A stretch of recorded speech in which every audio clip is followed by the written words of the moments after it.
et Tamara Edmond. Bienvenue à la table des femmes.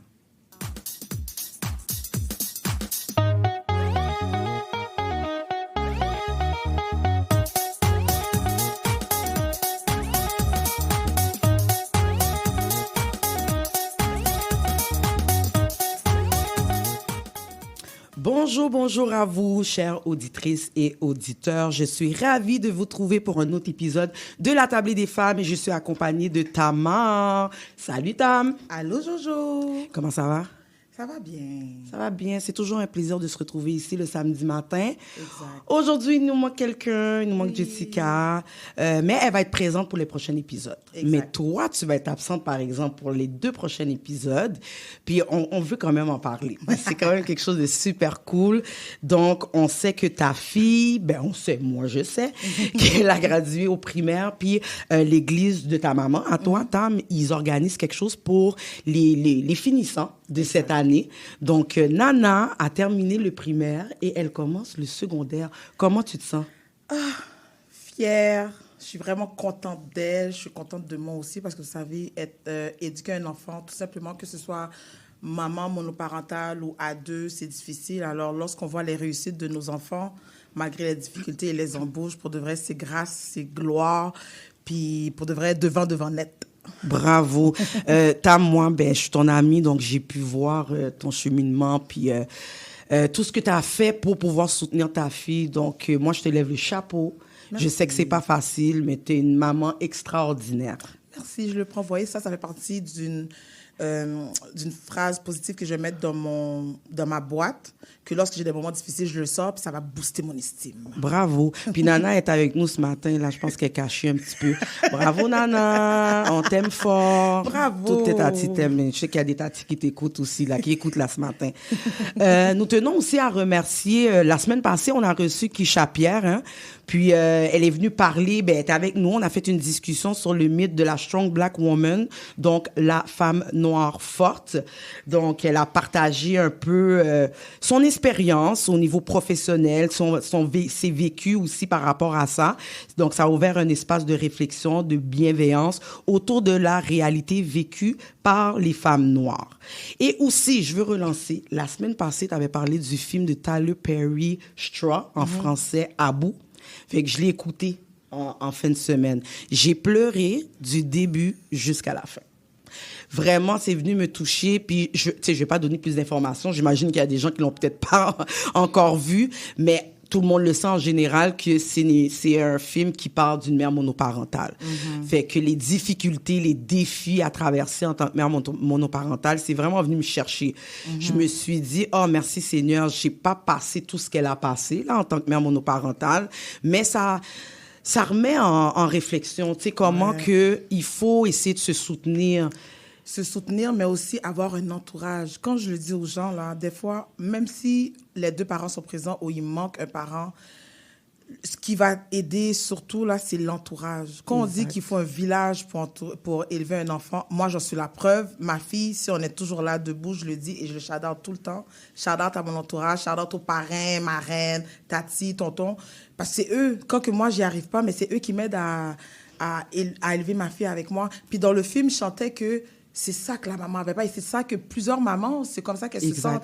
Ils sont pas entourés. Ouais. Même si elles veulent demander de l'aide, elles ne sont pas entourées. Et c'est ça qui manque, l'entourage. Puis je pense aussi elle avait peur de demander de l'aide. Ouais. Puis là, on en parlait justement la semaine passée. Tu sais, cette peur d'être jugée, cette peur de se dire, est-ce qu'on va penser que je suis faible? Est-ce que, tu sais, comment qu'on va me voir par rapport à... Je suis supposée d'être capable d'élever mon enfant. Tu sais, c'est ça la job de femme, la job de maman. Mais c'est pas la même chose que quand on disait reste maman au foyer. Tu sais, on a tellement de responsabilités maintenant, que ça soit de travailler, amener les enfants dans des activités. Puis on s'entend, les activités ne coûtent pas $2. OK. Donc, il faut être parent modèle tout en étant parfaite dans tout, mais c'est impossible. Mais il faut quand même montrer aux autres que, ah oui, on est capable. Puis surtout, c'est de se faire juger. Genre, tu sais, de se faire dire, on aurait dit, ah, mais t'aurais dû, mais pourquoi t'as fait ça? C'est pas ça qu'on a besoin d'entendre. C'est vraiment, OK, comment on peut t'aider? Exact. Dans le fond, c'est la question, quand que quelqu'un vient à nous ventiler, s'ouvrir et tout, au lieu de penser à dire, mais t'aurais dû, t'aurais pu, moi à ta place, la seule et unique question qu'on devrait leur poser, c'est, OK, comment je peux t'aider? Point. Et je pense que juste cette question-là fait en sorte que le fardeau sur les épaules, exactement, peut vraiment baisser. Là. C'est ça qu'il faut. Exact. Ouais. Donc, pour faire un petit rappel, n'oubliez pas, si vous traversez une période difficile, n'hésitez pas à composer le 811, option 2. Le 811, pas le 911. Oui, le 911, c'est sûr, c'est une urgence, danger pour soi, pour les autres, mais c'est le 811, option 2, pour parler à un professionnel en santé mentale. Il y a aussi le 211, qui est, vous pouvez aller sur le site Internet ou même appeler. Ils offrent des ressources communautaires. Ils peuvent vous guider dans des ressources tout près de chez vous. Et bien sûr, vous pouvez vous rendre à un accueil psychosocial de votre quartier, car il y a des accueils psychosociaux dans tous les CLSC. OK? Donc, 3e samedi du mois. Nous avons pris la décision de mettre des femmes de carrière, des femmes entrepreneurs en avant. Donc, on les met en lumière, la force, la vision et l'audace des femmes noires entrepreneurs. Donc, on intitule nos 3e samedi du mois, les femmes en action. C'est leur espace, leur voix et leur réussite. Donc, dans quelques secondes, nous allons vous présenter notre première femme en action. Restez avec nous.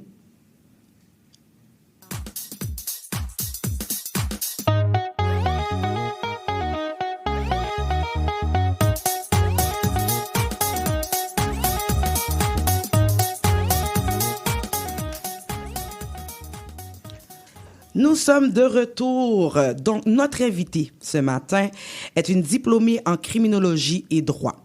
Après ses études, elle s'est lancée dans le marketing de produits financiers en créant sa propre entreprise qu'elle a malheureusement dû fermer pendant la pandémie.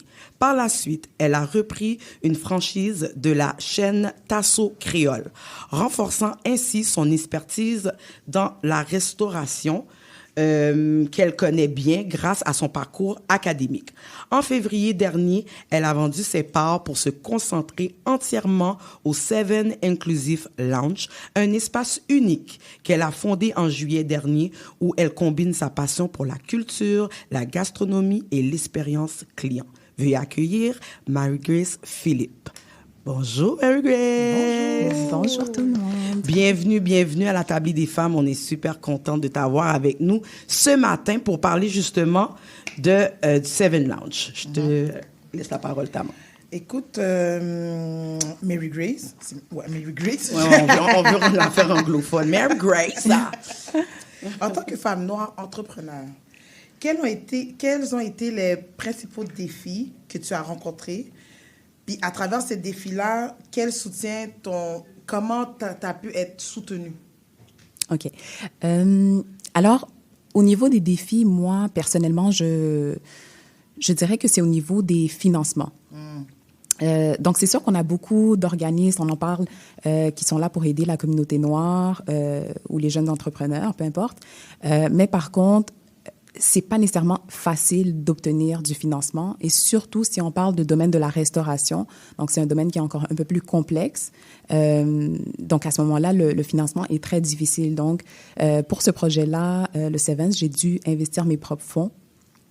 Mais par contre, j'ai eu l'appui de la famille, donc ça, c'était un avantage pour moi. Mais c'est un enjeu quand même, il faut qu'on en parle parce que, oui, c'est accessible, mais ça ne veut pas forcément dire qu'on va obtenir le financement quand on lance son affaire. Donc, voilà. Qu'est-ce qui fait que ça rend plus complexe, le fait que... Parce que tu as dit tantôt, c'est un peu plus complexe en restauration que dans d'autres domaines. C'est quoi? Est-ce qu'il y a une différence? Oui, parce que dans le domaine de la restauration, on le sait, c'est beaucoup plus à risque que toutes les autres entreprises. Je crois que le taux est énorme la première année. Il y a un taux de environ 60% des restaurants qui ferment la première année. Puis dans les 5 ans, on parle de 80%. Donc, le taux est très, très à risque pour les banques ou les prêteurs privés ou peu importe. Donc, ce qui fait en sorte que le financement, généralement, c'est plus compliqué de l'obtenir, surtout en se lançant dans les débuts. OK, mais là, ça fait combien de temps le Seven Lounge a vu le jour? Donc là, on va terminer la première année. Donc en juillet prochain, exactement le 10 juillet prochain, on va avoir 1 an. Donc, Okay. Félicitations. Première année parmi tant d'autres. Oui, exactement. On te le souhaite, on te le souhaite. Ah oui. Ben, en parlant du Seven Lounge, Seven Inclusive Lounge, à qui ça s'adresse? Tu sais, comme là, tu as expliqué un peu, ben, je me rappelle plus, non, je l'ai dit dans l'introduction un peu que tu avais justement vendu tes parts de Tasso pour pouvoir après partir. Donc, c'est comme une question à savoir à qui ça s'adresse, c'est quoi, puis pourquoi tu as préféré vendre tes parts, ta franchise pour partir toi-même, ton restaurant? C'est une très belle question et je me la fais poser souvent, justement. Il y en a qui me demandent aussi pourquoi pas avoir gardé les deux. Donc, il faut dire que Tasso Créole, c'est le restaurant qui m'a permis d'acquérir toute mon expertise, si on veut, dans la gestion d'un restaurant. Okay. Donc, j'ai pu apprendre toutes les ficelles de l'intérieur de la gestion. Donc, ça, pour moi, c'était une belle expérience et ça m'a permis justement d'aller de l'avant. Puis de me dire, bon, ben là, finalement, j'aimerais avoir mon propre concept. Donc, Tasso Créole, c'est bien, mais c'est pas nécessairement ma vision. Okay. Donc, il y a ça. N'empêche que Sevens pourrait éventuellement devenir aussi une franchise. Donc, donc c'est ça. Mais au moins, c'est personnalisé. Ce serait avec ma personnalité, mes goûts, ma créativité. Donc, ton image à toi. Mon image à moi. Donc, voilà. Donc, c'est pour ça que j'ai fait la transition. Donc, Tasso Créole, j'ai fait l'acquisition en 2021. Donc, je l'ai eu pendant 4 ans. Puis, jusqu'en février dernier, où j'ai décidé, voilà, de vendre mes parts pour me consacrer vraiment sur mon projet à moi, le Sevens. OK, les Seven. Bon, c'est un restaurant. On sait un peu, ben, ceux qui ont déjà été à Tasso Créole, vous êtes bien chanceux, vous avez déjà pris le goût et tout ça. Toi, à partir de... Toi, c'est quoi les repas que tu offres au Seven Lounge? Qu'est-ce qui est différent de Tasso Créole? Parce que tu as dit tu voulais que ça te ressemble un petit peu plus puis mettre ta couleur. Donc, explique-nous un peu qu'est-ce que tu veux dire par mettre ta couleur. Alors, lorsqu'on parle de restaurant, alors je vais mettre un peu tout dans le même bateau. Lorsqu'on parle de restaurant créole, de restaurant caraïbéen, name it, il y en a plusieurs. Souvent, ce sont des restaurants de type take-out, fast-food, prêt à emporter. Casse-croûte. Exactement. Ouais. C'est très rare qu'on ait un lieu où on peut accueillir des gens, s'asseoir, profiter de la soirée, avoir une belle ambiance, un beau décor, un service adéquat, bienveillant, etc. Donc, moi, ça rentrait dans le concept de Sevens. Et évidemment, ça s'adresse à tout type de personnes, mais c'est sûr que ma clientèle visée est un peu plus mature. Donc, on parle de fin vingtaine en montant. Et ce qu'on offre, alors je voulais pas nécessairement un restaurant qui était de type haïtien. Je voulais pas un restaurant haïtien. Je voulais que ce soit plus inclusif. Donc, Seven Inclusive Lounge, on parle de l'inclusivité. Donc, à ce moment-là, on englobe 7 îles créoles. Voilà. Sevens, voilà. OK. 7 îles créoles. Tu peux les nommer? Oui, c'est quoi les... Oui. Alors, on parle d'Haïti, Martinique, Guadeloupe. Oui. Ensuite, île Maurice, île de la Réunion. Et puis, Guyane et la Louisiane. OK. Donc, ce qui fait les 7 destinations. Et on parle toujours de fusion. Donc, c'est sûr que c'est une inspiration. C'est pas forcément typique, mais je pense que ça ajoute une belle touche. Puis, c'est invitant de vouloir venir puis faire la découverte en voyageant au niveau culinaire, tout simplement, ouais. Est-ce que c'est toi la chef cuisinière? C'est pas moi la chef. Non, malheureusement, c'est pas moi. Je suis vraiment dans la gestion, donc j'ai une équipe qui travaille derrière en cuisine pour ça. Ouais. Ouais. J'ai eu la chance de visiter ton restaurant. J'ai pas eu le temps de manger parce qu'il est un petit peu trop tard. Donc on va donner les informations tantôt, mais c'est à Longueuil. Et moi, j'habite pas trop loin. Je donnerai pas mon adresse, mais j'habite pas trop loin. Puis j'ai fait le tour. C'est magnifique.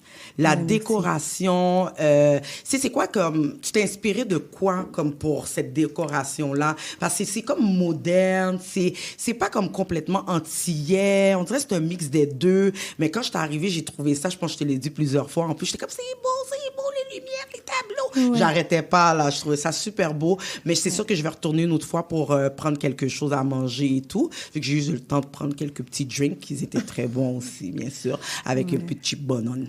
En tout cas, tu peux m'inviter bientôt, là, c'est ma fête. Oui, OK, c'est ça, ouais. Oui, fait que... Dis-moi un peu, au niveau de la déco, tu t'es inspiré de quoi, comme pour le faire? Au niveau de la décoration, c'est vraiment... j'y suis allée vraiment avec ma créativité. OK. C'est sûr qu'on a... Donc, on n'a pas eu de designer. C'est vraiment ma maman et moi avec la famille, mon beau-père. Donc, on s'est inspiré, on y allait avec un peu avec le goût de ce qu'on voulait. C'est sûr que j'avais déjà les couleurs en tête. Donc, après ça, c'est de trouver les meubles, ce qui match, puis faire un agencement pour que ce soit justement, qu'on retrouve cette touche un peu créole, sans que ce soit trop feutré ou bien trop, comment dire...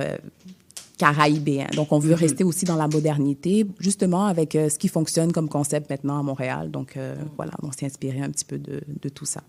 OK, parfait. Est-ce que, tu sais, on a parlé, je pense, tantôt de ton soutien, mais là, tu as parlé de tes défis. Les gens qui t'ont soutenu, c'est juste des gens de la famille ou est-ce que c'était facile, exemple, d'aller faire un prêt à la banque et tout? Parce que les gens ont peur de partir en entrepreneuriat parce que ça demande de l'argent. Fait que si tu n'as pas vraiment des gens autour de toi qui ont de l'argent, qui veulent investir, qui croient en toi, tu sais pas nécessairement comment partir en affaires. Mais on le voit de plus en plus. Là, il y a plus de jeunes qui partiraient en affaires. Moi, je sais pas si j'aurai le courage. Fait que moi, pour de vrai, je te lève mon chapeau, comme qu'on dit, là. Ça prend beaucoup de ressources humaines, ressources financières aussi. Est-ce que, à part ta famille, tu as eu d'autres soutiens ou des gens qui t'ont conseillé ou des mentors qui sont déjà partis en entreprise puis qui t'ont peut-être conseillé? Oui, oui. Puis ça, je pense que c'est un bon point à mentionner parce que partir en entrepreneuriat, c'est pas facile. On le sait, puis c'est pas fait pour tout le monde non plus parce que ça prend certains traits de personnalité, certaines caractéristiques. Donc, c'est ça. Mais au niveau de mon aide, c'est sûr que moi, je peux pas ne pas le dire, mais j'ai vraiment eu beaucoup de support. Et si jamais je devais donner un conseil justement pour des femmes ou des gens qui voudraient se lancer en entrepreneuriat, c'est d'être bien entourée. Moi, j'ai eu la chance, puis j'en suis extrêmement reconnaissante d'avoir la famille autour de moi. Puis en plus, j'ai la chance aussi d'avoir une famille mais, qui est proche, présente, mais qui sont aussi en entrepreneuriat. Donc, c'est sûr que le réseau, c'est un réseau qui est autour de moi qui est positif. Ce sont des gens qui réussissent. Tu es mieux entourée. Je suis mieux entourée et j'ai pu profiter également de leur réseau. Donc, c'est-à-dire quand on parle de plan d'affaires, stratégie de marketing, donc tout ça, ce qui fait en sorte que j'avais des liens, je pouvais me référer à certaines personnes. Et puis, c'est encourageant parce que ce sont des gens qui ont réussi souvent, qui peuvent te guider. Ils ont fait des erreurs dans le passé, donc ils ont un peu plus d'expérience. Ils t'évitent aussi certaines erreurs. Donc, je pense être bien entouré, avoir des gens, c'est pas nécessairement tout le temps la famille, mais c'est important de bien s'entourer de gens positifs autour de soi. C'est tellement bien dit. Des gens d'expérience aussi qui vont te permettre que même s'il y en a qui sont peut-être pas réussis à un certain niveau, ils peuvent quand même, eux, t'encourager à, tu vois, où ce que moi, j'ai pas fait, toi, tu peux le faire. Exactement. Alors, ça peut être une façon d'être boosté, d'être mis en confiance, puis de comme, ah, OK, merci de m'avoir averti et tout. Puis ça te permet de mieux te recadrer ou te rediriger. Exactement. Ouais, tout à fait. Ouais. Mm-hmm. Puis j'aurais une question parce que tu es quand même diplômée en criminologie et droit. Oui. OK? Puis là, tu es complètement partie dans... On s'entend, c'est un autre domaine. Qu'est-ce qui t'a inspiré? Comment ça se fait que tu es partie de... OK, j'ai fait... On s'entend, là. C'est quand même au diplôme, hein? Criminologie et droit, pour ensuite partir en restauration. Qu'est-ce qui s'est passé? Comment tu as pris cette décision-là? C'est sûr qu'au début, il y a toujours on peut dire, un parcours classique, typique. Il faut faire le collège, il faut aller à l'université. Donc, c'est sûr que depuis toute petite, moi, mon rêve, c'était de devenir avocate, criminaliste. Puis, en grandissant, bon, après, j'ai fait les études, j'ai adoré l'université, j'ai adoré la branche que j'avais choisie. Mais une fois graduée, une fois que j'avais terminé, j'ai eu des entrevues dans des cabinets d'avocats. Ça m'interpellait moins. Donc, j'ai décidé de prendre une petite pause. Puis, pendant ce moment où je me cherchais un petit peu, j'ai eu l'entretien avec quand on parlait de mon parcours, j'ai travaillé dans le milieu financier, dans le marketing du... Oui. Exactement. Donc, je faisais la promotion de produits financiers. Et puis, quand j'ai eu ces entrevues-là, c'était... je me sentais un peu plus... Interpellée, peut-être? Oui, interpellée. Ça venait vibrer un peu plus en moi. Ça venait te chercher. Oui, il y avait comme une drive que j'avais avec cette entreprise-là qui a fait en sorte que je me suis dit, bon, OK, pourquoi pas? On a terminé les études, c'est bien. Maintenant, faire quelque chose que j'aime, quelque chose qui me passionne. Donc, j'ai travaillé avec cette entreprise-là pendant 3-4 ans, je crois. Et puis, c'est ça, j'ai gravi les échelons jusqu'à ouvrir ma propre boîte parce qu'on avait la possibilité de pouvoir évoluer au sein de cette compagnie-là. Puis, malheureusement, après, la pandémie est arrivée. Donc, j'ai dû fermer les portes de l'entreprise. Et puis après, bon, c'était encore un peu, j'étais chamboulée. Je me dis, mais je ne veux pas nécessairement retourner vers le droit. Puis là, ça fait un moment. Exactement. Donc là, il y a une peur aussi parce qu'on se dit, ben là, j'aurais dû, dès après les études, continuer tout de suite pour ne pas perdre des notions, etc., etc.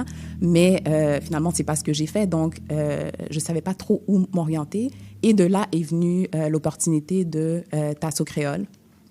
Donc, j'ai fait l'acquisition en 2021. Puis par la suite, tout a découlé jusqu'à aujourd'hui, Sevens. Qu'est-ce que tes parents ont pensé ou tes proches quand tu as décidé après d'avoir le Seven Inclusive Lounge?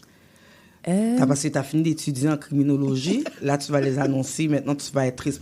Non, c'est vrai parce que... J'en parle parce que il y a certains parents qui sont comme... Ils comprennent pas trop, là, parce que, on va se dire les vraies affaires. Ils sont venus en mode survie ici. Fait qu'ils sont plus en mode employé que être, genre, l'employeur. Fait que quand tu arrives puis tu dis tu vas avoir quelque chose pour toi, ils ont peur que tu perdes de l'argent. Ils ont peur que tu t'en vas complètement à gauche. Tandis que dans leur tête, ils vont se dire, ben, t'es diplômé, va juste travailler pour quelqu'un. Fait que comment ta famille, comment ils ont pris cette nouvelle-là, en fin de compte? Alors, j'ai un côté de la famille qui ont bien accueilli. Au contraire, ils m'ont encouragé. Fais ce que t'aimes, vas-y à fond et tout et tout. Et c'est sûr que, par exemple, mon papa, c'est un peu plus... c'est la old generation haïtienne. Donc, pour lui, c'est sûr que... Puis c'est un avocat lui-même, donc lui, il aurait voulu que je suive les traces. C'est sûr. Exactement. Puis, donc, ça... Jusqu'à aujourd'hui, je dirais, bon, de temps en temps, il me lance une petite phrase du style « Ah, quand est-ce que tu reprends les études? Quand est-ce que tu finis le barreau? » Donc, mais c'est pas méchant. Je pense que certains parents haïtiens, c'est ce qu'ils ont connu. Pour eux, la réussite passe par les études. Voilà. C'est une question de sécurité financière. Exactement, exactement. Mais par contre, on est dans une nouvelle ère. L'entrepreneuriat, on peut très, très bien réussir là-dedans. Moi, je m'épanouis à fond. Ça paraît, regarde, tes yeux brillent. Ouais. Je m'épanouis, puis voilà, donc faut juste se lancer, faut pas hésiter. Puis oui, autour de soi, on va toujours avoir des gens qui ont leur mot à dire, des gens qui prêchent un peu plus la négativité, disons. Mais il faut juste en faire abstraction, puis vraiment s'entourer des gens positifs, puis les gens qui vont nous motiver, tout simplement. Ouais. Par rapport à ce que tu dis, quel conseil tu aurais à donner aux femmes qui veulent se lancer en affaires? Si tu aurais comme 2-3 conseils à... Tu sais, je viens vers toi pour te dire, OK, moi aussi, j'aimerais ça me lancer en affaires. Ouais. Qu'est-ce que tu pourrais me dire ou m'orienter? Comment tu pourrais m'orienter? Première chose, j'aurais dit vraiment croire en soi. C'est important. Puis croire en soi avant que d'autres puissent croire en toi. Parce qu'on le sait, c'est pas tout le monde qui va connecter nécessairement avec ton idée, tes idées ou tes ambitions. Il y en a qui vont dire, tu rêves en grand, ça va jamais arriver, ou peu importe. Ils vont essayer plus de te démotiver, pas méchamment, mais c'est de nature humaine en soi. Ils vont essayer d'être un peu plus rationnels, mais dans le parcours d'entrepreneuriat, il n'y a pas de rationalité. Il faut que tu te lances, en fait. Tu te lances dans le vide, il faut oser. Exactement. Donc, moi, j'aurais dit croire en soi, croire en ses capacités, avoir de la discipline, puis après, bien s'entourer, très important. Moi, quitte à être seule, je préfère m'entourer de positivité parce que vraiment, c'est la loi de l'attraction, c'est le positif, le négatif.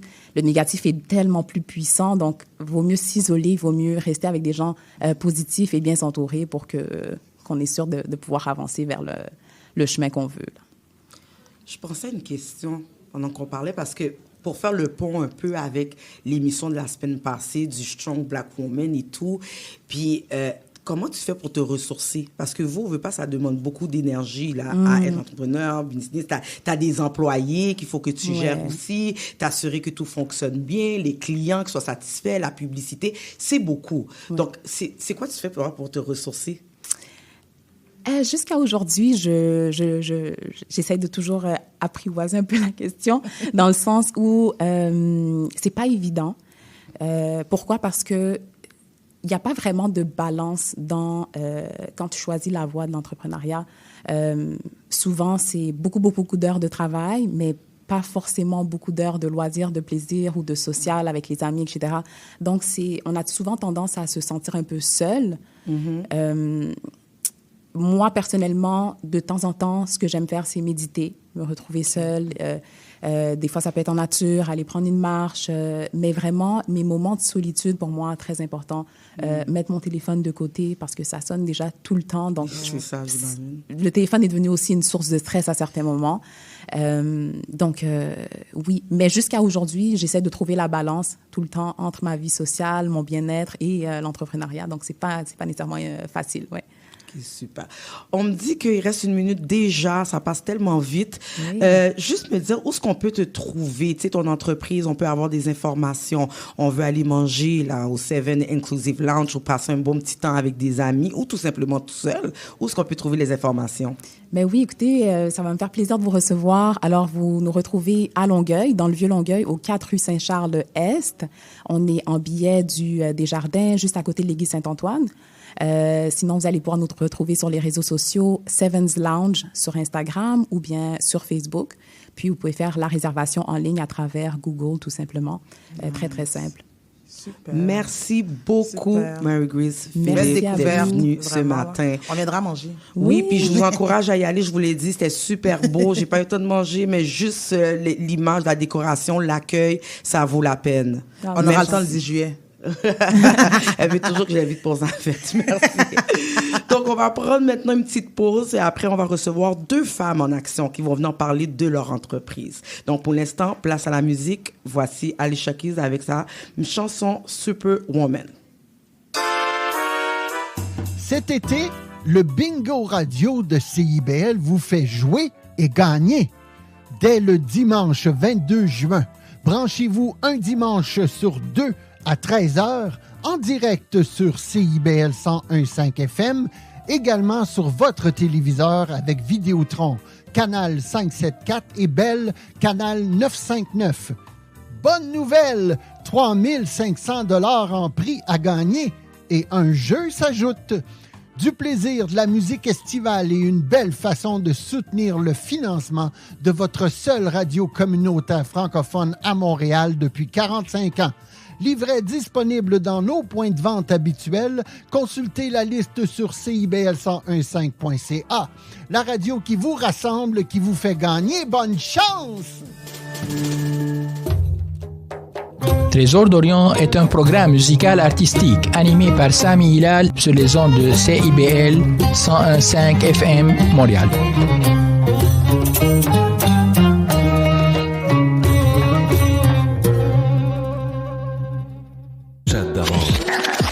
Nous sommes votre rendez-vous de la fin de semaine. En compagnie de nos collaborateurs, on vous informe, divertit et on vous joue le meilleur du hip-hop, afro et rap. Votre dose de bonheur radio électrisant et contagieux. Samedi dès 11h, c'est Chadamar FM sur CIBL 101.5 Montréal.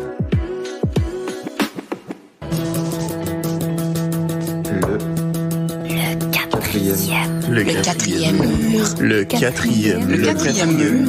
Bon, Siri, c'est quoi, mettons, là, l'émission qu'il faudrait absolument écouter à CIBL tous les lundis de 15h à 17h? Le quatrième mur. CIBL 101.5 Montréal. Ici Jordana et Tamar. Vous écoutez La Table des femmes. On est de retour. Maintenant, nous avons, le plaisir d'accueillir 2 femmes engagées qui ont choisi de mettre leur expertise, et leur passion au service de l'éducation, de l'orientation et du développement personnel. La première, Kudley Laplante, est conseillère en gestion des ressources humaines, entrepreneur et PDG de R&S Placement, Inc. Elle est également l'une des fondatrices du Salon Éduc-Carrière. À ses côtés, nous recevons aussi Emmanuela Normilus, éducatrice spécialisée. Avec plus de 10 ans d'expérience en santé mentale, elle travaille aujourd'hui en milieu scolaire tout en poursuivant son engagement auprès du Salon Éduc-Carrière qu'elle a cofondé. Ces 2 femmes inspirantes ont uni leurs forces pour créer un projet à la croisée de l'éducation, de l'accompagnement et du empowerment. Merci, mesdames, d'être avec nous aujourd'hui. Bonjour, mesdames. Hello. Salut, les filles. Comment ça va? Ça va bien, et vous? Ça va. C'est toujours un plaisir de vous revoir. J'expliquais pourquoi dire revoir, parce que j'ai déjà participé au projet, justement, d'une collaboration Salon Éduc-Carrière, mais je vais passer la parole à Tamar avant de dire tout mon discours. OK. Écoutez, les filles, excusez-moi, à travers toute l'introduction que Jordana a fait pour vous présenter, pouvez-vous nous dire un peu plus précisément ce que vous faites exactement? Dans le fond, comment ça a pris forme? Oui, exactement. C'est ça. Dans le fond, ça a pris forme. On a eu une conversation, moi et Kudley, parce qu'elle a le RS Placement. OK. Et elle est aussi, elle a écrit un livre à la recherche de l'identité chez les jeunes. Donc, je me suis dit que ça serait bien qu'on mette notre expertise ensemble afin de créer un salon pour les jeunes, parce qu'on a remarqué que plusieurs jeunes étaient en recherche d'identité. Donc, on voulait les permettre d'en savoir plus sur les différents quarts de métier. Oui, il y a avocat, il y a infirmière, il y a médecin, mais il y en a tellement d'autres. Donc, on a voulu mettre en lumière les autres quarts de métier et surtout permettre aux professionnels de la communauté de les parler à travers, justement, puisqu'il y a des kiosques, qui peuvent parler de leur vécu, leur embouche, qu'est-ce qui s'est passé dans leur vie. Vraiment parler de leur vécu. Comme ça, les jeunes peuvent plus s'aligner parce qu'on trouve ça dommage c'est en secondaire 4 à peu près, qu'on a un choix de carrière à faire, puis ça impacte notre vie. Là. Et la plupart des jeunes, qu'est-ce que faire plus tard? L'hamster, il tourne, puis... Je sais pas. C'est ça. Donc, c'est ça. Donc, on voulait planter la graine le plus tôt possible afin qu'ils puissent s'aligner à travers les différents quarts et s'identifier aussi, de voir que c'est possible, que comment tu commences ton parcours ne veut pas dire comment ça va finir. Donc, en gros, c'est ça. Et c'est souvent aussi au niveau de notre communauté, qu'est-ce qu'on a remarqué, c'est que les jeunes font des choix parce que maman a dit ci, papa veut que je fasse ci. Des choix typiques. Exactement. Donc, on veut s'assurer aussi que les jeunes puissent voir la panoplie d'emplois qui existent, que ça soit au niveau professionnel, pour les DEP, les AEC. Il n'y a pas seulement aussi le collège ou l'université. Il y a tellement de choix. Donc, on veut vraiment qu'ils savent vraiment la diversité d'emplois qui peut exister, de carrière. C'est tellement important au niveau du secondaire 3, 4 et 5. Et, parce que c'est ça qui se passe aujourd'hui, que souvent les jeunes ils font des choix qui ne sont pas vraiment de leur portée. Et suite à ça, ils décident de laisser tomber, ou ils recommencent à zéro, peu importe. Donc, plus on est là plus tôt pour semer, plus on peut aider les jeunes à avancer et vraiment s'assurer qu'ils soient dans leur identité. J'aime vraiment ce que vous dites parce que, tu sais, on est tout un peu dans le réseau scolaire, de près comme de loin. Puis c'est vrai, c'est ce que je remarque aussi chez les jeunes, à partir de 3, 4, 5, OK, c'est quoi tu veux devenir dans la vie? Soit ils disent joueur de la NBA, soit ils disent devenir riche, ou soit ils disent avocat, infirmière, docteur. Maintenant, il y a tellement d'autres métiers, comme vous dites, là. Et moi, je suis dans un milieu centre adulte, professionnel, puis des DEP, là, OK, soudure, usinage et tout. Écoute, il y a tellement de jobs là-dedans, il y a tellement d'argent à faire là-dedans. C'est comme en dehors d'une job typique qu'on entend, genre, mais... Non, c'est tellement vrai. Les jeunes ne se connaissent pas en plus. Ils pensent se connaître, mais quand on leur demande, OK, mais c'est quoi ta qualité? Je suis gentil. Au-delà d'être gentil, c'est quoi? Ou sinon, c'est quoi tes forces, tes habiletés? Quoi? Mais t'as 15-16 ans. Comment ça, tu te connais pas encore, mais tu t'identifies à du monde que tu connais pas plus, mais tu te sens même pas interpellé. Alors, c'est vraiment important ce que tu as terminé par dire. Il faut commencer à semer tôt pour vraiment faire le chemin parce que... Et c'est la jeunesse de demain, là. Ah, OK. Non, il faut les préparer absolument à la vie. Puis les options, moi, je pense que c'est vraiment important de montrer les options. C'est pas seulement avocat, docteur. Il y a des bonnes jobs qui payent, il y a des bons métiers, puis ça te dévalorise pas. Tu sais, je m'en souviens pendant un moment, être vidangeur, c'était comme la fin du monde. Là, c'était vidangeur parce que, excuse-moi, t'es bien payé, là. OK. C'est un DEP qui est payé plus cher que ceux qui ont... Je veux juste le dire. Oui. Là, j'envoie pas les gens aller envoyer vos enfants être vidangeurs. C'est que si l'enfant... Il faut des fois, OK, parce que j'ai vraiment une opinion là-dessus, là, très... parce que des fois, il faut reconnaître les capacités aussi d'apprentissage de nos enfants. Exact. Puis j'ai une difficulté avec les gens dans la communauté qui vont dire, moi, je veux que mon enfant soit docteur. OK. Est-ce qu'il y a les capacités pour y arriver? Exactement. Ça veut pas dire qu'il est pas bon, mais peut-être pour cette branche-là, ce domaine-là, c'est un peu plus difficile. Mais c'est beaucoup d'années que tu mets sur pause pour être médecin. C'est beaucoup d'acharnement aussi, là. Oui, c'est pas genre, j'ai la toge, j'ai le stéthoscope, puis... Et il faut faire comprendre aux parents aussi que le domaine de la santé, ce n'est pas seulement être docteur. Il y a la radiographie, il y a la pharmacie, inhalothérapie, il y a tellement de choses au niveau là. de la santé. Exactement. Donc, c'est juste parce qu'ils ne sont pas informés. Voilà. Et c'est pour ça que nous, on veut faire ce salon. Mais, tu sais, on a commencé à la Maison d'Haïti parce qu'on veut toucher vraiment la communauté. Vraiment. Et là, maintenant, on touche vraiment les écoles qui sont dans la communauté ici aussi. On a commencé avec... l'école Jean Groux. Exactement. Et on veut continuer avec les autres écoles, Henri Bourassa, suivant, Calixa-la-Vallée. On veut vraiment toucher les jeunes de la communauté pour qu'ils soient informés. C'est très, très important. Et de voir que c'est possible. C'est vraiment de voir que c'est possible, surtout dans notre communauté, qu'on voit justement... C'est correct d'être avocat, mais de voir l'avocat puis il te dit, voici par quoi j'ai passé. C'est pas facile, mais voici, voilà. Donc, au moins, tu as le bigger picture. Exact. Ça te permet d'évaluer tes capacités. Ça ne veut pas dire que tu ne vas pas avoir les capacités, mais tu es capable de dire que moi, les études, c'est un peu plus difficile. Il y a des enfants qui bougent un peu plus. C'est plus difficile pour eux d'être concentrés dans les études, mais qui seraient très bons, exemple, comme professeur d'éducation physique. Tu sais, d'amener d'autres options aux enfants, pas seulement les mêmes choses, et d'être capable de respecter qu'est-ce qu'ils sont capables de donner. Parce que s'ils sentent qu'ils sont, j'ai juste le mot en anglais, pressure, tu sais, ils sentent vraiment la pression. C'est ça, version française, loi 101, c'est franchement. Fait que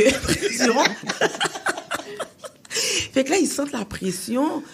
Ils vont pas bien étudier ou ils vont lâcher. Et c'est pas mieux d'investir 5 ans, 8 ans, puis finalement, c'est pas ça que je veux.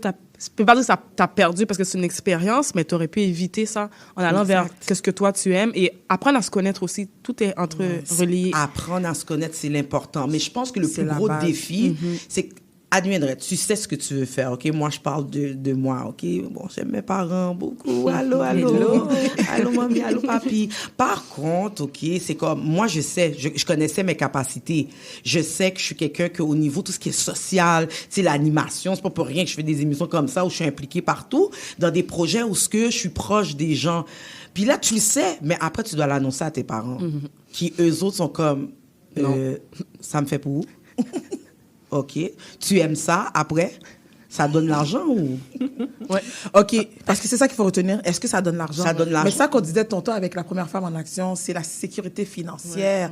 Mais je pense que c'est important que les parents comprennent que la sécurité financière ne se fait pas seulement dans un domaine typique. Et c'est pas ça qui compte aussi parce que... la passion. Exactement. C'est ça qui est important aussi, de semer la passion chez l'enfant. Puis, je pense que les parents doivent accepter que si l'enfant doit aller plus loin pour réussir, il faut le laisser aller plus loin. Mais pour qui ça, tu vas aller à Ottawa faire ça ou aux États-Unis faire ça? Mais c'est là que je vais évoluer, c'est là que je vais m'épanouir, c'est là. Mais il n'y a pas de job. C'est comme si ils voulaient toujours nous garder comme proches. Et ça, c'est une peur. C'est une peur culturelle parce qu'ils ont vécu plusieurs dans la pauvreté et ils veulent s'assurer que leurs enfants réussissent. Je comprends leur aspect et tout, mais c'est important qu'ils comprennent que les enfants doivent être dans leur identité. Moi, je l'ai dit dans mes livres et tout ça, c'est ma phrase clé. Connaître son identité, c'est une liberté. Parce que lorsque tu fais un choix poussé par une émotion, par des personnes et tout, tu ne seras pas heureux dans qu'est-ce que tu vas faire. Ouais. Et on est dans une société aujourd'hui où il faut avoir plusieurs ressources de revenus. Ça ne veut pas dire que, OK, tu vas faire un seul emploi puis ça va être correct. Si tu veux faire d'autres choses à côté aussi, c'est qu'est-ce que tu aimes, fais-le. C'est important. Mais ne laisse jamais quelqu'un te bloquer. Définitivement. Puis là, vous avez parlé tantôt que vous allez, exemple, à Jean Gros, vous avez été à Jean Gros, vous voulez aller dans d'autres écoles. Donc, j'imagine que c'est comme ça que ça fonctionne par rapport au Salon Éducarrière. Vous n'avez pas un emplacement fixe. Non, c'est que vous vous déplacez vers... Clé en main. OK. C'est clé en main, donc vous avez déjà les... C'est expliquer un peu, exemple, une demande typique, là. Moi, j'aurais aimé ça avoir dans mon école, voir vos services. C'est comment ça fonctionne? Mais dans le fond, nous, on arrive avec les différents professionnels, dans les différents quarts de métier. Et on arrive aussi avec des panélistes, dans le fond. Fait que, puisque c'est clé en main, je ne sais pas comment expliquer, là, mais c'est clé en main. On arrive avec les professionnels, puis c'est aussi selon les choix. On fait passer un petit test aux étudiants. Donc, selon vers quel quart de métier qu'ils veulent, fait qu'on va essayer d'avoir le plus possible ces professionnels-là. OK. Ouais. OK. Est-ce que vous avez vu avant votre arrivée et après, est-ce qu'il y a une différence ou qu'est-ce que vous avez remarqué de différent? Comme chez les jeunes, quand ils ont vu nous voir, est-ce qu'ils vous disaient des choses comme OK, on ne savait pas que ça existait, et comme est-ce que... Oui. Mais Jordana qui a participé peut nous parler de son expérience. OK. Il me reste encore un peu de temps. OK, parfait. Merci, on me fait signe. Merci beaucoup. Non, je vais pas parler très longtemps, mais oui, l'expérience était magnifique. J'étais à Jean Gros, très contente parce que c'est mon ancienne école secondaire. Donc, ça m'a fait plaisir de participer. Puis, j'ai été panéliste aussi pour parler un peu de mon travail. Donc, ça fait une dizaine d'années que je suis intervenante psychosociale. J'ai vu de tout. Donc, que ça soit au niveau jeunesse, adulte, etc. Donc, moi, j'ai un diplôme qui est quand même particulier. Intervention en délinquance. Les gens ont tendance à plus aller en éducation spécialisée ou technique en travail social. Nous deux, on a fait TD. C'est ça, fait que j'ai fait intervention en délinquance, que maintenant, je pense qu'ils appellent ça intervention en criminologie. Parce qu'ils trouvaient que délinquance, c'était trop négatif. Donc, oui, j'ai eu un petit kiosque, j'ai pu parler avec les jeunes. Ils n'avaient aucune idée que ça existait là. Pour eux, je pense que les diplômes qui existaient seulement, c'est éducation spécialisée, technique en intervention, pas d'intervention délinquance, je veux dire technique en travail social. Fait que quand je les ai expliqué que ça peut les permettre, exemple, de travailler dans des prisons, ça peut les permettre d'aller vers la DPJ, travailler dans des foyers intermédiaires. Ça, c'est quand c'est contractuel, exemple, avec la DPJ et les centres de jeunesse, exactement. Donc là, ils étaient quand même impressionnés. Puis là, présentement, je leur disais que je travaillais au CIUS. Je travaille encore au CIUS, donc je travaille pour les CLSC. Fait que c'était comme, OK, fait que ton diplôme te permet d'aller comme plein de places. Je suis comme, bien sûr.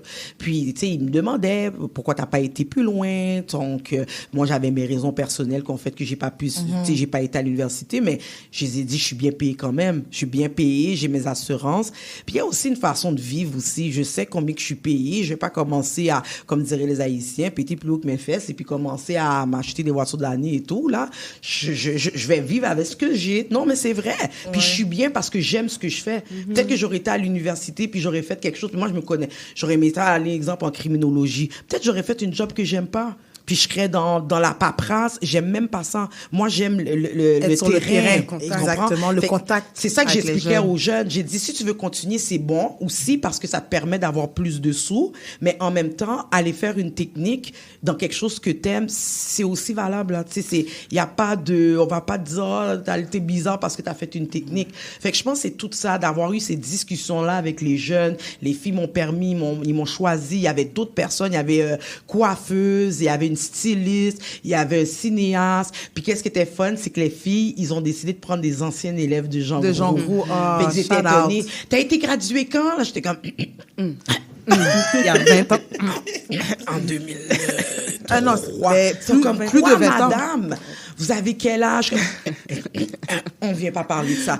Mais tu sais, tout ça pour dire que c'était le fun de voir puis de dire, écoutez, on était à votre place. On C'est ça était qu'on là. voulait mettre en lumière, justement, les anciens. Il y a 20 ans, on était là. Il y a 20 ans dans l'Agora. Il y en a que ça faisait 30 ans qu'ils avaient quitté Jean Groux, là. Exact. Ils sont revenus en tant que professionnels pour donner aux jeunes. Fait que je trouvais ça vraiment magnifique. Magnifique. Et moi, j'ai eu une très belle expérience, puis j'ai probablement revu cette expérience-là, Oui, on parce vous que si revoit la on 3e m'appelle, édition. je vais venir. OK, parfait. Tam, on va aller tout de suite dans la prochaine question. Il nous reste quelques minutes. OK. Je veux pas qu'on manque de temps. À travers tout ce qu'on a partagé, quels ont été les principaux défis par rapport lorsqu'il était le moment de monter le projet ou de faire la publicité? Comment les milieux vous ont accueillis?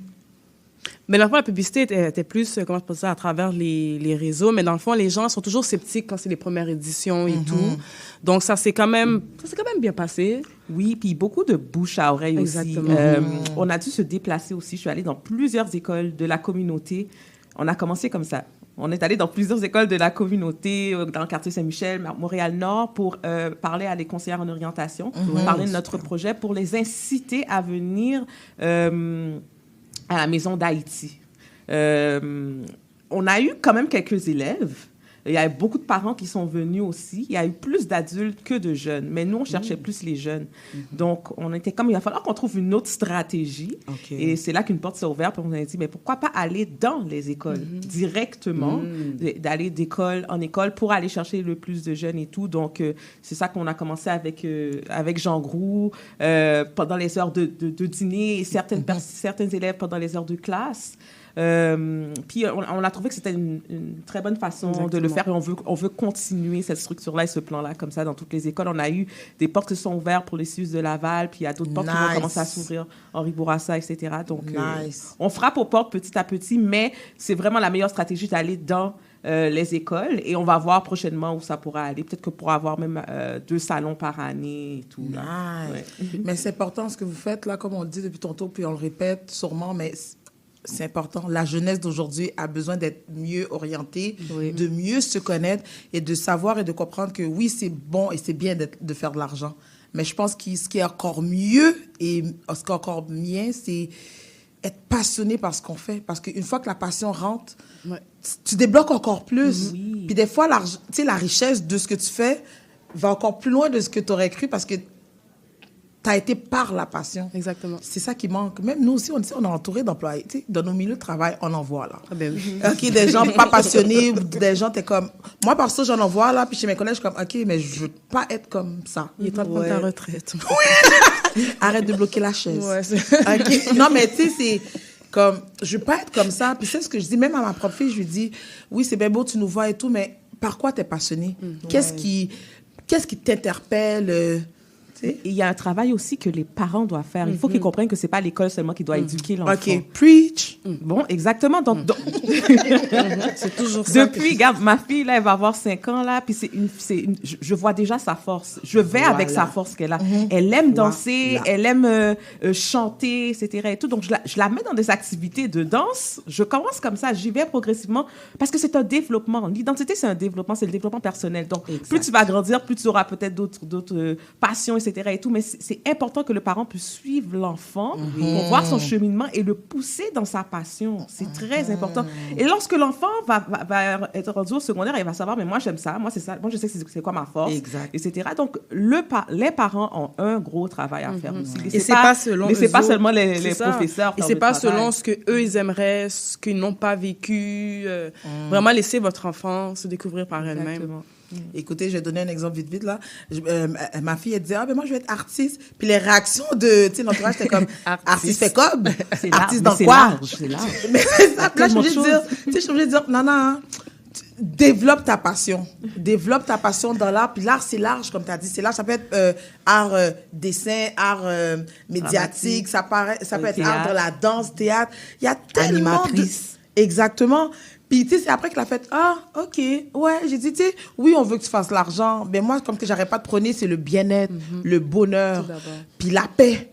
C'est vraiment ça. Alors, je vous dis, girls, on va continuer le chemin. Oui, On y va, vraiment. Ben, c'est sûr qu'il y a un changement, on s'entend, on est dans une autre génération. Je l'espère que les parents qui sont dans notre génération, ceux qui nous écoutent, là, vous êtes 30 ans et plus, je pense qu'il y a une certaine ouverture. Tu sais, on en parle, vous le savez, il y a des choses que vous devez mettre en place. C'est pas comme nos parents, là, que eux autres sont encore, peut-être c'est difficile à les amener vers cette réalité-là, l'époque qu'on vit aujourd'hui, où ce qu'on doit vraiment plus orienter nos enfants dans leur passion pour pouvoir dire, tu sais, au moins les 30 à 40 dernières années quand tu vas travailler, ça va être quelque chose que t'aimes. Tu sais, ça va pas être quelque chose que j'ai juste choisi. Fait que je crois qu'il y a quand même un changement par rapport à ça, à cause de il y a une ouverture, notre génération le permet. Je sais pas si on a eu le temps de parler de ce point-là. Ben, oui, dans le fond, par rapport à vos principaux défis. Mais dans le fond, les défis, c'est les chapeaux qu'on est amenés à porter chaque jour. Là, dans le fond, juste être maman. La plupart de nos Zooms se terminent avec nos filles sur les genoux. Dis allô à tati. Dis allô à tati. Ou attends une minute, va manger. Arrête. Donc, juste être mère en soi, c'est notre plus gros défi. Donc, il nous faut vraiment avoir une bonne gestion de temps parce qu'en tant que femme, on porte plusieurs chapeaux. Épouse, maman, puis là, maintenant, il y a la carrière, il y a l'OBNL, le salon, etc. Donc, comment, dans mon temps, je peux organiser tout ça? Donc, il y a beaucoup de choses qu'on doit gérer en tant que femme et on est forte. Sincèrement, on est forte, on est structurée. Non, sincèrement. Et c'est souvent, je ne suis pas sexiste en tant que telle, là, mais souvent, c'est la femme qui porte le chapeau vraiment dans le couple et qui structure les choses parce que c'est la force qu'on a. C'est la force vraiment que Dieu nous a donnée. Potomitan. Exactement. Potomitan. Fait que moi, je dirais pour toutes les femmes qui aimeraient aller en affaires, vraiment juste vous discipliner puis avoir une bonne gestion de temps. Vous devez connaître votre vision, avoir une bonne planification stratégique et laisser personne vous arrêter, foncer. Et surtout, ne vous comparez à personne d'autre. Parce que chaque personne a sa force, chaque personne a sa passion, chaque personne a son vécu. Même si elle a le même talent que toi, ça va sortir d'une différente manière parce qu'elle a vécu différent. Il faut vraiment s'entraider en tant que communauté de femmes. Oui, j'adore. Bravo. Ouais. Bravo. Donc, pour en savoir un peu plus sur votre l'organisme, qu'est-ce que vous faites et tout, et puis si on a besoin de vos services, où on peut trouver vos informations? Vous pouvez nous écrire directement sur notre courriel salon.educ.carrière@commercialgmail.com. On a aussi notre page Facebook, Salon Éduc Carrière, qui est en partenariat avec ma compagnie RS Placement, Ressources et Sociétés. Vous allez nous trouver sur Instagram, également Facebook. Vous allez voir tous nos événements, les photos, tout est là. Vous allez voir toutes les panélistes qui avaient passé, etc. Donc, si vous aimeriez aussi être une panéliste pour notre prochaine édition qui va se faire bientôt, en automne prochain. Panéliste, commandite, en tant que professionnel. Donc, vous pouvez nous écrire sur notre courriel salon.educ.carrière@commercialgmail.com. Parfait. Merci beaucoup, les filles. Super. On a terminé juste à temps. Fait que je vous remercie d'être venues aujourd'hui. Je vous remercie beaucoup. Fait plaisir. Merci, Tam. Merci à toute l'équipe de la Tablée des femmes. Toujours un plaisir, Jessica. Grosse pensée pour toi. Donc, on se revoit samedi prochain. Vous savez, même rendez-vous. Merci aux auditeurs, aux auditrices de nous écouter, de nous soutenir et de faire vivre la Tablée des femmes. Donc, à samedi prochain, 10h, sur les ondes de CIBL 101.5 FM.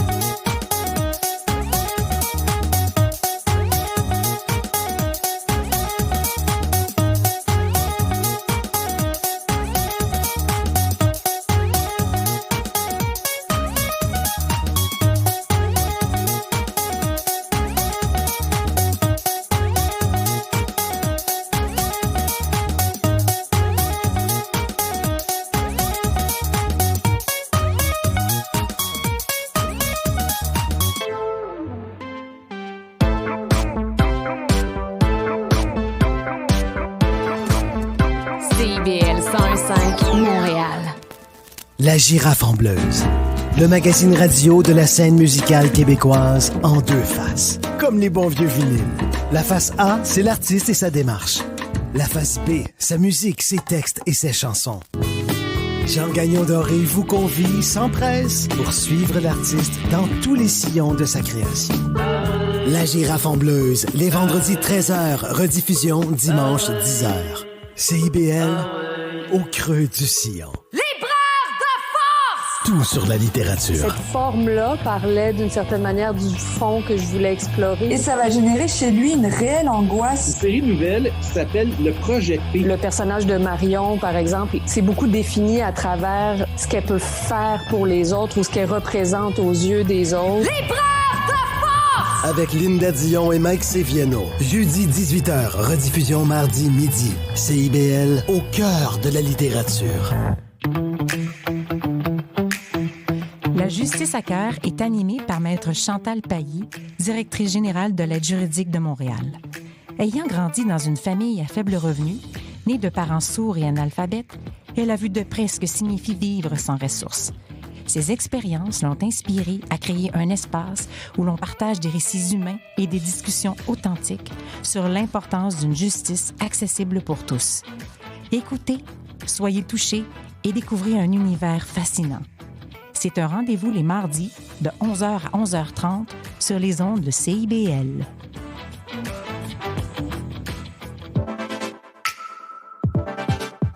Bonjour, ici Boris Chassagne. Pour découvrir l'actualité locale d'un bout à l'autre du pays, écoutez l'émission Point de vue. On vous présente des reportages, portraits et entrevues réalisés par nos journalistes postés dans des provinces et territoires canadiens, société, art, culture, environnement, affaires publiques, l'information locale destinée à un auditoire national. Les jeudis 10h sur CIBL FM.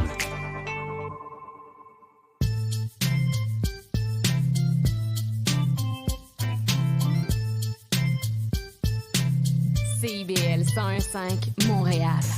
CIBL, 40 años en el corazón de la cultura.